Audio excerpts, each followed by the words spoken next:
দুঃখ জমা রাখা যায় নিঃসংকোচে। ভালোবাসা মানে শুধু একসাথে থাকা নয়, বরং একে অপরের মনের ভিতরটা পড়তে পারা। ভালোবাসলে প্রিয় মানুষটার কথাগুলো মনোযোগ দিয়ে শুনতে হয়, যাতে ক্লান্ত দিনের অভিযোগও স্থান পায়। ভালোবাসলে হতে হয় এমন এক আশ্রয়, যেখানে দুঃখ বেদনা জমা রাখা যায় নিঃসংকোচে, নির্ভয়ে। একজন অন্যজনের কাছে শুধু প্রেমিক বা প্রেমিকা হয়ে থাকলেই হয় না, থাকতে হয় বন্ধু হয়ে, হাতে হাত রেখে বলার মতো মানুষ হয়ে।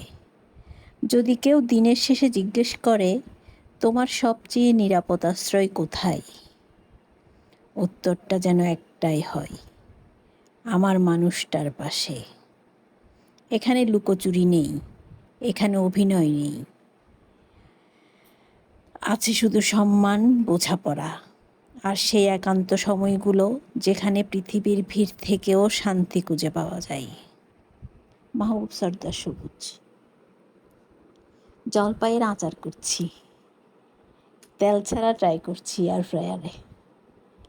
তো জলপাইগুলো সেদ্ধ করে নিয়েছি।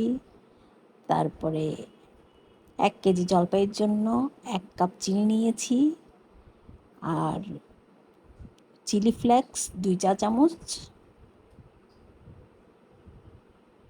এগুলো দিয়ে ভালো করে চটকে এয়ার ফ্রায়ারে বসিয়ে দিয়েছি 10 মিনিটের জন্য।